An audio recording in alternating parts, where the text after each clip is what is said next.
ಇಂದೇ ಡೌನ್ಲೋಡ್ ಮಾಡಿ ಮತ್ತು ನಿಮ್ಮ ನೆಚ್ಚಿನ ಶೋಗಳನ್ನು ಆನಂದಿಸಿ.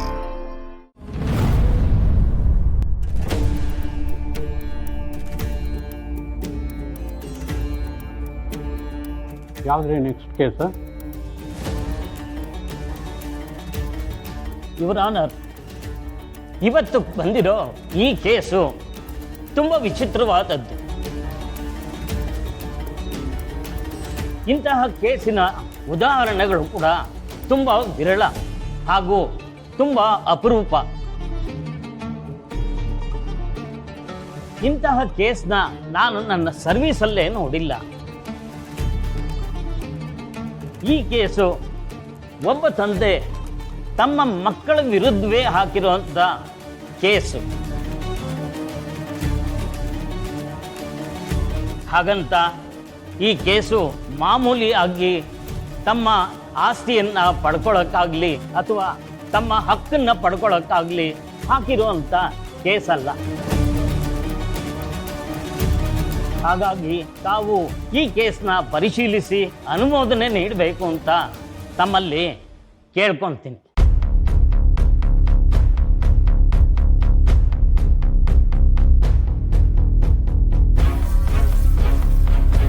ಏನ್ರಿ ಈ ಕೇಸ್ ಇಷ್ಟು ವಿಚಿತ್ರವಾಗಿದೆ?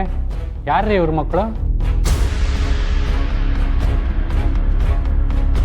ಇವರೇ ಮಹಾಸ್ವಾಮಿ.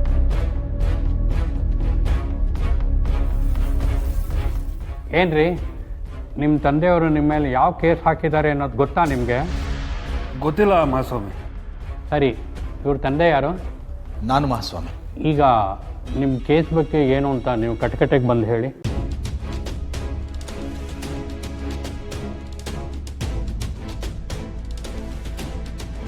ಮಹಾಸ್ವಾಮಿ, ನನ್ನ ಹೆಸರು ಶ್ರೀನಿವಾಸ್ ಅಂತ. ನನಗೆ 6 ಜನ ಮಕ್ಕಳು, 3 ಗಂಡು 3 ಹೆಣ್ಣು. ಮೊದಲನೇ ಮಗನ ನಾನು ದತ್ತು ತಗೊಂಡಿದ್ದೀನಿ. ಇಲ್ಲಿ ನಿಂತಿರೋ ಇವರಿಬ್ಬರು ಮಕ್ಕಳು ನನ್ನ ಸ್ವಂತ ಮಕ್ಕಳು. ಮಹಾಸ್ವಾಮಿ, ಮಕ್ಕಳು ಚಿಕ್ಕವರಿದ್ದಾಗ ಅವ್ರ ಭವಿಷ್ಯ ಚೆನ್ನಾಗಿರಲಿ ಅಂತ ತಂದೆ ತಾಯಿಗಳಾದ ನಾವು ನಮ್ಮ ಶಕ್ತಿ ಮೀರಿ ಏನು ಮಾಡಬೇಕೋ ಅದನ್ನೆಲ್ಲ ಮಾಡ್ತೀವಿ.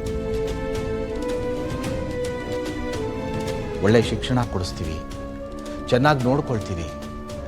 ಆದರೆ ಮಕ್ಕಳು ದೊಡ್ಡವರಾದಮೇಲೆ ತಂದೆ ತಾಯಿ ವಯಸ್ಸಾದ ಕಾಲದಲ್ಲಿ ಜೊತೆಲಿದ್ದು ಅವ್ರ ಯೋಗಕ್ಷೇಮ ನೋಡ್ಕೋಬೇಕು ಅನ್ನೋದನ್ನು ಬಿಟ್ಟು ದೂರ ಹೋಗೋ ಪ್ರಯತ್ನ ಮಾಡ್ತಾರೆ. ದೂರ ಹೋಗಲಿ ಸ್ವಾಮಿ, ಅವ್ರ ಬದುಕನ್ನು ಅವರು ನೋಡ್ಕೊಳ್ಳೋದು ತಪ್ಪು ಅಂತ ನಾನು ಹೇಳ್ತಾ ಇಲ್ಲ. ಆದರೆ ಅಪ್ಪ ಅಮ್ಮಂಗೆ ಮೋಸ ಮಾಡಿ ನಾವು ಮಾತ್ರ ಚೆನ್ನಾಗಿ ಬದುಕಬೇಕು ಅಂತ ಹೋಗೋದು ಎಷ್ಟು ಸರಿ ಸ್ವಾಮಿ? ಇದಕ್ಕೆ ಸಂಬಂಧಪಟ್ಟ ಹಾಗೆ ನಾನು ಈ ಕೇಸ್ ಹಾಕಿದ್ದೀನಿ. ತಾವು ನನಗೆ ನ್ಯಾಯ ಕೊಡಿಸ್ಬೇಕು ಅಂತ ಕೇಳ್ಕೊಳ್ತಾ ಇದ್ದೀನಿ.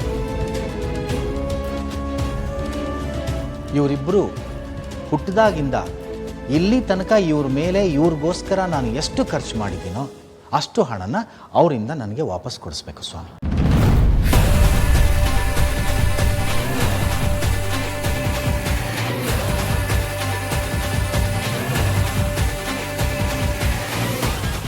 लक्ष्मी निवासा लक्ष्मी